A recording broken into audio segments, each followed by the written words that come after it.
GMOs, or genetically modified organisms, are one of the most controversial issues in science today, with the biggest issue being centered around genetically modified crops.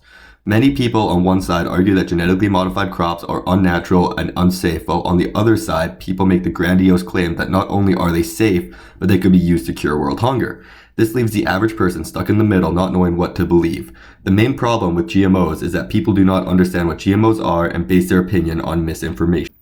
To understand the controversy surrounding GMOs, it is important to first understand what a GMO is and how they are created. It all starts with DNA. DNA, or deoxynucleic acid, is found in every single organism and is essentially the blueprints for the body. DNA contains the step-by-step instructions which is used in the construction of the organism. These instructions contain everything from height to hair color and vary between individuals, which is why everybody looks different.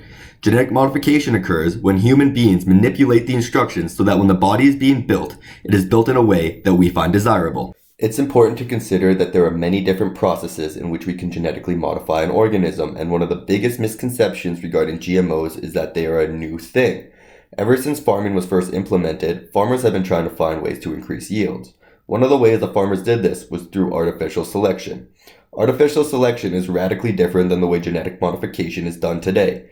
It works by taking an individual who has a characteristic you find most desirable and breeding that individual in hopes of maintaining that characteristic. Next generation, you again select for the individual who has a characteristic you find most desirable and breeding that individual. You continue this process through multiple generations, and slowly, over time, the characteristic will become more pronounced.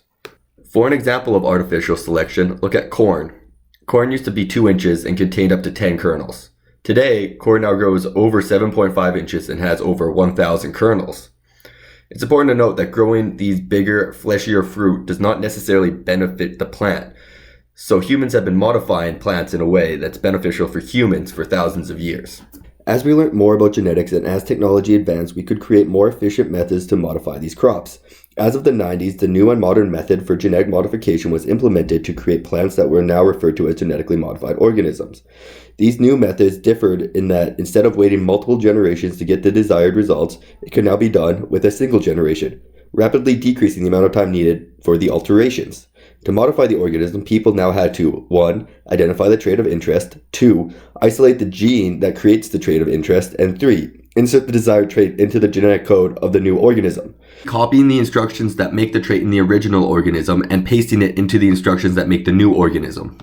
An example of a genetically modified crop created using this method is the Bt crop. The crop produces an insecticide that kills caterpillars that try to eat it. The plant can do this because it took a gene, originally from a bacteria, that codes for a protein that harms caterpillars, protecting the plant from herbivory. Farmers who grow this crop no longer need to spray insecticide on the plant, making the farmer's life easier. Now, there are a lot of concerns regarding GMOs, most notably fears that GMOs are unhealthy and can harm humans. Luckily enough, it's pretty straightforward to test whether GMOs have any adverse effects on humans. Since there are so many studies, the best thing to look at is a meta-analysis. For those people who don't know, a meta-analysis is a combination of many scientific papers, all of which look at the same question and turn them into one super paper. Results from a meta-analysis that looked at the effects of GMOs on humans showed that there are no adverse effects on human health and that some major organizations, including the World Health Organization, have stated that GMOs are safe. To really emphasize this point, let's compare the black tomato, which has been created in 2 separate ways. 1, by taking 2 genes from the snapdragon, and 2, through interspecific hybridization. When comparing the 2, we know exactly what genes were used in the first plant and their effects on the plant, whereas in the hybrid plant, we can only guess. The first plant also went through numerous tests to understand the health benefits. The second plant did not. Finally, the first plant is not available on the market because it still needs multiple tests to be done, while the second plant is already commercially available. Based on these, you can decide which plant you prefer. Many people who are for GMOs like to claim that GMOs would solve world hunger. This is a complicated issue, with the answer being a combination of both yes and no.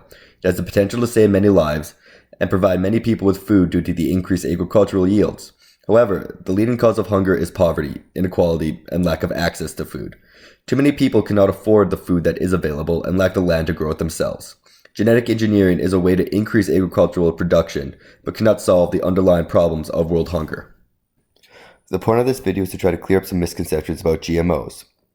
When walking away from this video, remember that genetic modification has been happening for thousands of years, that despite claims that GMOs are unnatural and therefore unsafe, it has been found to cause no harm to humans, and that world hunger is too complex for GMOs to solve on its own. It's important to remember that even though I try to present both sides of the issues, I myself am biased. I therefore encourage you to do your own research, as we've only scratched the surface and there are plenty more issues with GMOs that haven't been covered.